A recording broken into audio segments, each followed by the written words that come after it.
Kini ang Digicast Negros X, ang top 10 nga balita sa Negros Island region ang amon idulong sa inyo. Kagyari na ang atong top story subong nga adlaw, October 11, 2024. Masskara Festival ma-kickoff na karon nga gabi. Traffic rerouting ginpatuma na. Housekeeping crew sa isa ka mall patay sa pagpaniro sang kagabi. DILG NIR may regional director na. Transition nagsugod na. Masobra sa 2 ka piso nga saka sa bilisang produkto petrolyo ipatuman sa madason nga simana. Kag sa good vibes, pool and pavilion for rent sa tripping ni Ruming. Kag mga girls football team gikan sa Bacolod magakumpit sa Australia sa bida sang liga. Initaran sa Digicast Negros X.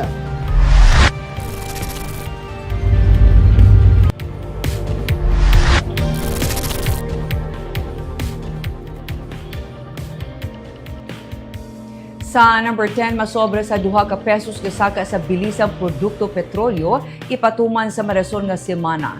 Ginapaabot nga liwat na naman nga may pagsaka sa presyo sa produkto petrolyo sa madason nga semana. Initugas ang padayon nga kinagamo sa Middle East. Ang presyo ng imported nga gatong ang nagsaka man sa world market.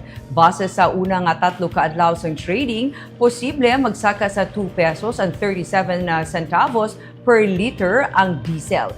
2 pesos kag 21 centavos naman per liter sa gasolina, kag sa kerosene 2 pesos and 48 centavos per liter. Kung mapatuman na, ini ang mangin ika-4 nga sunod-sunod nga semana sa pagsaka sa presyo sa diesel kag kerosene, samtang ika-3 naman para sa gasolina.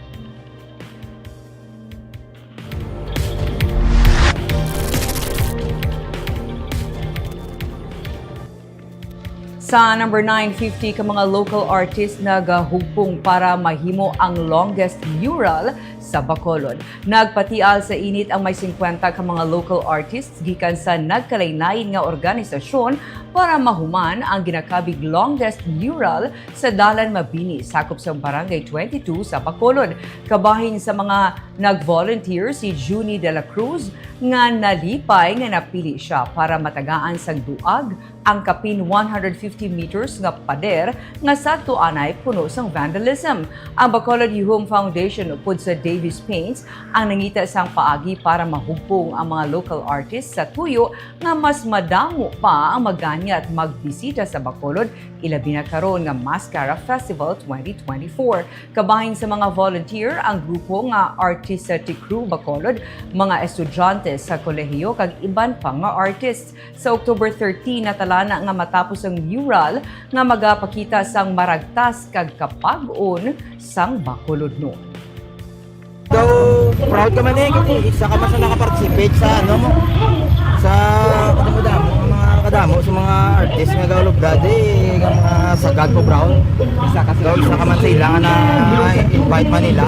Una syempre doon nahuya kay damo galabay wala nga pero do kasadya mahidlaw kay ni matapos na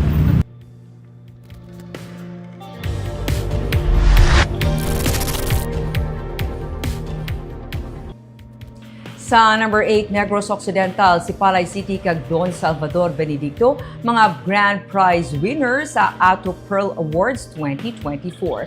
Ang probinsya nagdaog sa grand prize para sa Best in Local Event Provincial category para sa Negros Trade Fair kag Best in International Event Hosting para sa Slow Food Terra Madre Visayas. Ang si Palay City nagdaog sa 3 ka grand prize. Ini ang nagalakip sa Best in Sustainable Practices, Best Tourism Wika Celebration kag Best Tourism Oriented LGU para kay Mayor Maria Gina Montilla Lezares. Ang award nga ila nabaton kasubong nga ginkilalang ila nga pagpanikasog humalin pa sa nagligad nga tuig para maamligan ang turismo kasubong man ang palibot. Ang Don Salvador Benedicto ang nagdaog man sa grand prize para sa Best Tourism Promotional Video. Ang awarding ang ginpatigay sa South Cotabato sa Huwebes. What carries our tourism really is also because we marry the care for the environment and tourism itself. We are not purely into commercial tourism. If you go to Sipala, you will see that it's always coupled with how we look at our surroundings. So when you go there, base may mga na-experience sa inyo that we have an environmental user fee, which we, for a very minimal amount, is just to take care of the people who collect the garbage.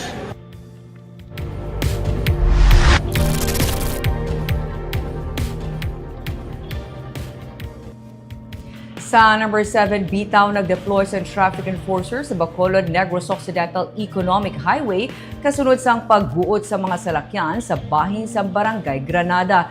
Nag-deploy na ang Bacolod Traffic Authority Office ang duha ka mga traffic enforcers sa Bacolod Negros Economic Highway ukon 12 kada hapon sa crossing sang dalan Pag-Granada kag Patalisay. Ini kasunod sa paghuot sa mga salakyan sa intersection. Suno kay Jose Antonio Robelio, ang deputy head sa bitaw, masami kun hapon nagaguot ang salakyan sa ini nga area kay wala sang may nagahatag sang lugar. Mansig pinalumba ang mga driver nga makatabok sa intersection. Ang pagbutang sa traffic enforcer ang pang short-term lamang nga solusyon sa sini nga problema, pero igaswestiyon man sang bitaw ang pagbutang sang traffic light sa intersection bilang long-term solution. Isa pagid sa mga rason nga ginatudlo ni Robelio amo nga sang mahibaluan sang motorista nga malabya na ang ini nga dalan, nagdinaguso ang kalabanan para makalabay sa bag-o nga dalan. Ang banoseng halin sa sumag lusot sa Felisa, Mansilingan, Granada, Gwa sa Talisay, kag rekta pagid sa Victoria City. We will be suggesting it to the city planning and also to the city engineer's office ng butangan na traffic light. Short-term fix is nga gin-deployan na munduwa ka enforcers, especially sa hapon around 4 p.m. as about mga 7 p.m. para ma-manage ang traffic.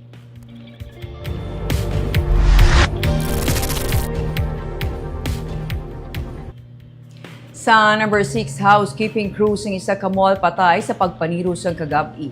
Patay ang isa ka 28 anyos nga taga-barangay Maaw, Syudad Sambago matapos gintiro sa may North Capitol Road sakop sang barangay 6 sa Bacolod sang kagabi. Suno kay Police Station 2 Chief Police Major Eugene Tolentino, isa ka igo sang bala ang naangkon sang biktima nga si Raymond de la Torre nga gintunaan sang iya kamatayon. Isa ka lalaki nga naga-motorsiklo ang nagtiro sa iya kag nagpalagyo. May mga persons of interest ng PNP sa responsable sa pagpatay kay De La Torre kag ini ang may kangtanan sa trabaho sadto sang biktima antes nag-obra sa mall. Suno pa kay Tolentino, inilang anay karon ang impormasyon nga ila mapalayag samtang nagapadayon ng ila nga investigasyon sa kaso. Pero ginklaro niya nga wala sang kangtanan sa illegal nga droga ang natabo nga krimen.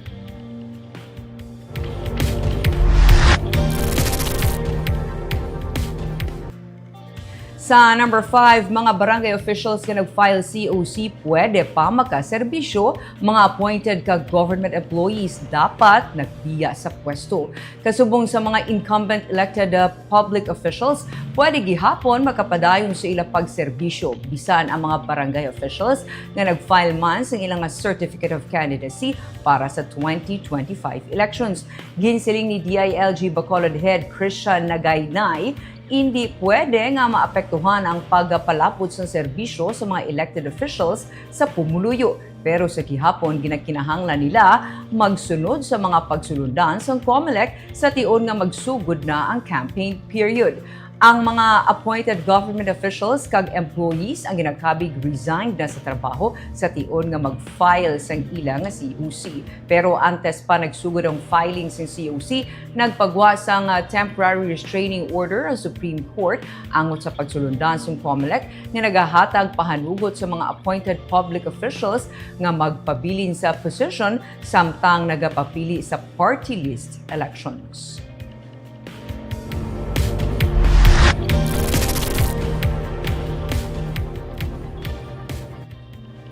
Sa number 4, Bago City ang may pinakamadamo nga na-report nga dengue cases. Kaso sang dengue sa probinsya ang nagdangat na sa masobra 4,600 o kung masobra sa 286% nga mas mataas kung ipaanggid sa kasubong ation sa 2023. Sa datos ng Provincial Health Office, 4,673 ang dengue cases as of October 5. Nagapabilin sa 13 ang dengue-related deaths. Ang syudad sang Bago ang may pinakamadamo nga recorded dengue cases, 476. Suno kay Mayor Nicolas Yulo, ginahugtan man sa syudad ang kampanya kontra dengue. Nalakip na diri ang pagpatuman man sang fogging. Pero suno kay Yulo, wala sila nagauntad sa pagpahangop sa pumuluyo nga dapat magmangin matinlo sa palibot labi na ang pagmonitor sa mga stagnant na tubig. Dapat ang mga gawi kag pamatasan para malikawan ang dengue suno sa iya ang ipatuman sang mga pumuluyo.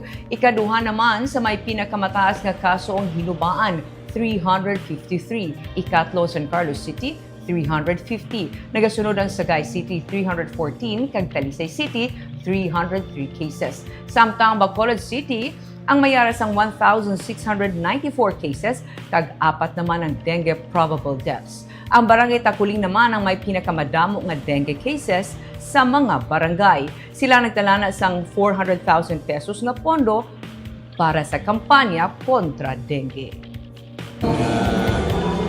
Tugid sila na panawagan na mag-tindok ng India sa Lugsaran mo, no? Tanan na mga pwedeng maistaran sa lamok, labi na gid ang stagnant water, clear and stagnant water, ipaula gid nato.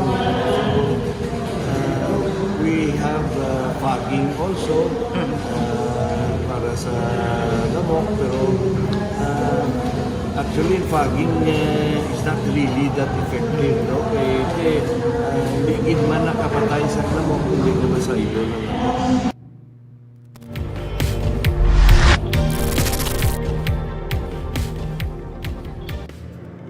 Sa number 3, anay DSWD Secretary Erwin Tulfo mas pabor nga mapabilin ang traditional nga payout system. Samtang iya ginaduso nga madugangan ang pondo para sa infrastructure projects bahin sa emergency kag climate resiliency sa Negros Occidental.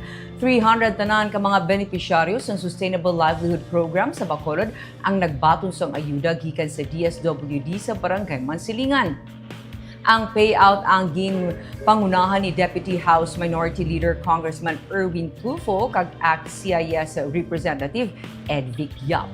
Ginpahayag ni Tulfo nga anay DSWD Secretary nga mas pabor siya sa traditional nga payout system bisan sadto pa ginaduso na nga mapaagi ang payout sa online kung sa mga ATM cards nga iga-issue sa mga beneficiaryo. Patahag nga magluwas ang seguridad mas validate sang insakto kag masiguro nga wala sang buhin ang ginapalapot nga ayuda sang gobyerno. Samtang sa pagsinapol upod sang mga alkalde ginpasalig sang kongresista nga iaiduso nga ma-download ang dugang nga pondo gikan sa AX direkta sa mga LGU agud nga insigida nga magamit ini sa emerhensya. Si Tulfo ang nagapapili karon sa pagkasenador kag isa sa mga tuyo niya amo ang madugangan ng mga infrastructure projects bahin sa emergency kag climate resiliency sa probinsya. Nalakip diri ang mga pagpanghanda para sa posible paglupok sang Mount Canlaon sa isla sang Negros. The problem is may bawas. Sayang ko pag ginikas mo, may bawas pa. Imbis na bibigyan mo diretso 5,000 kagaya ng AX, babawasan dahil huhulog mo sa Gcash. Kaya alam mo naman po, lalo sa mga kapabayan natin mahihirap. 10 piso, 5 piso, 30 pesos, malaking bagay na po yun. Makakabili na po ng pagkain, ng ulam. So, parang yun ho, dati na-propose na ho yan when I was Secretary of DSWD, pero ako nagsabi na because of the reaction of the people, bakit yung Gcash set? Para mas madali, di balin pa kami pumila, huwag lang mabawasan yung 5,000.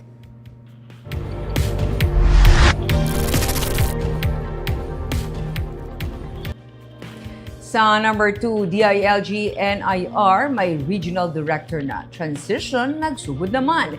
Gikan sa South Cotabato ang bago ginappoint ng OIC Regional Director para sa DILG NIR. Transition ang ginapatuman na sa karon. Si Lylene Ortiz ang ginappoint ng OIC Regional Director sa Department of the Interior and Local Government. Sunod sa iya sa karon, siya pa lamang kay si OIC Assistant Regional Director nga karon nagapungko man bilang Provincial Director, Chodora Sumagaysay, ang may appointment. Wala pa sang may na-designate nga para sa DILG NIR magluwas sa ila. Karon padayon pang transition tubtub sa matigayo na ang formal nga turnover gikan sa Region 6 kag 7. Samtang ginpatigayon man kaina ang Pagani Awards ng DILG.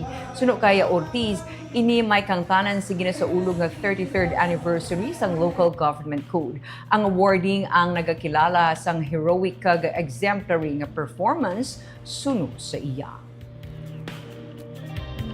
Kaya kami transition plan for the next 30 days, for the next 90 days, and for the next 100 days. Eventually, hasta may formal turnover na kami from Region 7 and Region 6. Kaya wala pa man kami sa official formal and formal turnover. So for the meantime, para sa atin ng mga agencies will come from Region 6 and 7 to start temporary. Opo. Actually, subong ang Amon Dynamics would be back pa rin sila sa original in terms of mga compliances namon, in terms of mga financial support. Kaya wala pa man kami naka-establish ang Amon ng mga tao dito sa NIR kit. Basically, for now, duwa lang kami ni ARD Chody, manning the regional office. May ipang-designate lang kami nga mga tao naton man nga internal man sa DILG.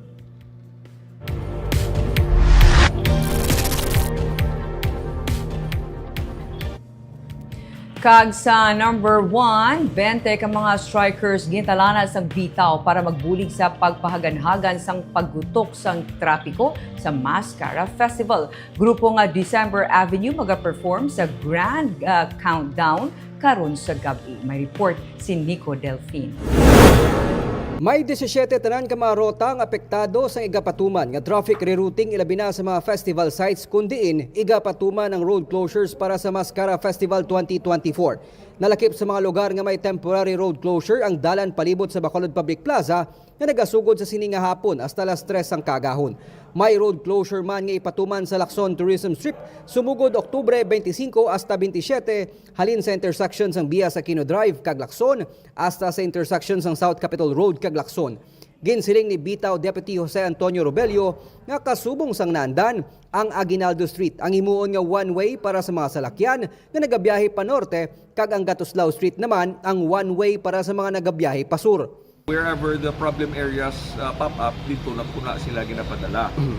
Obviously, kung kabalo nga may problema, hindi ko na sila mapadala. So we are urging the community to help us. Kung may makita nila nga may problema, ang isa kadala noon, wala enforcer, to help us report via social media kay para mapadagana namon enforcer. The other way of troubleshooting different areas also is nga may ara man kita ang aton nga mga MPs, ang aton nga motorcycle cops. Mangin kabahin sang pagpanghanda sang bitaw para sa igapatuman nga traffic rerouting ang 20 ka mga strikers gikan sa Traffic Enforcement Unit. Silang magaserbe nga katapos ang quick response team sa posible pagluntad sang problema sa lakat sang trapiko kasubong na lang kung mag-brownout kag hindi magana ang mga traffic lights kag kung may aksidente sa dalanon nga sarang magresulta sa paggutok sa mga salakyan. Mga aton enforcers nga naka-deploy sa atong mga skulahan, ginpang-pull out na kunaanay temporarily samtang Masskara because for obvious reasons wala man na sila dapat mahibot. So amo na sila ang part of the team specific nga sila ni ang ma-troubleshoot, sila ni ang mobile units naton para nga magpulig sa aton nga dalanon. Sa Grand Countdown sa Lubong subong nga gabi, ginapaabot ang pagutok sang lakat sang trapiko sa Circumferential Road malapit sa Bacolod City Government Center. Ang banda nga December Avenue kabahin sa mga performers sa opening night sa Masskara Festival. We will have pre-show, dira mabalaan nila sa tao kung ano ang matabo what they will expect during the Masskara Festival. Sinambalantayan sa lubong. So, we will have, actually, dugay na di sila wala kabalik sa aton, the December Avenue. At one, for the next day naman, TJ Monterde. So, gintunga-tunga sila. And then, during the mid-highlights, so, damot na matabo. Sa 18, pure gold. 19, may arata, gina-ongoing ang Kapamilya Caravan. Tapos ang 20, we'll have the Bingo Plus. So sila mismo will bring big stars for us. May 1,859 ka mga pulis kag force multipliers ang gin-deploy sa Interagency Committee sang Bacolod Youth Foundation para masiguro ang peace and order sa tuigan nga kahiwatan. Nico Delfin para sa Digicast Negros.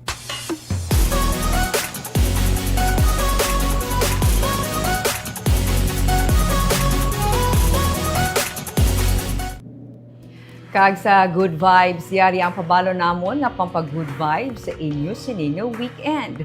May garden, may matahom nga view sa palibot, may swimming pool. Ang ini nga lugar pwede marentahan for exclusive views.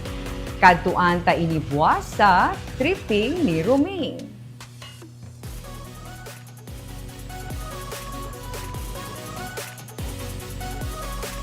Katapos sila sa girls sa football team na magatiglawa sa pungsod sa natalana nga football competition sa Australia. Gikan sila sa nagkalain-laing nga eskwelahan sa Bacolod nga nagtiglawa sa syudad sa mga youth football competition sa pungsod kag abroad. Aton sila kilalahon sa bida sang liga sa Sunday.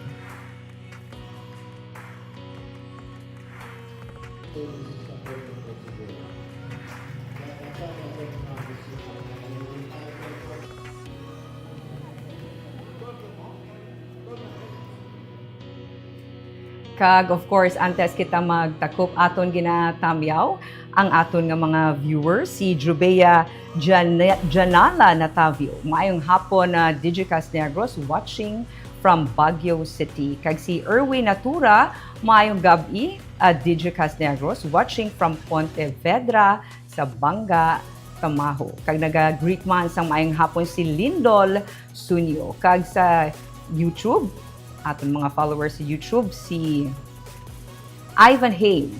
Please greet the Carbakil family, especially kay Joy and Cesar sa Puente Bella Subdivision sa Barangay Takuli. Kagamuyato ang top 10 stories of the day, tubtub sa Lunes. Ako si Barbara Mijares. Maayong gabi.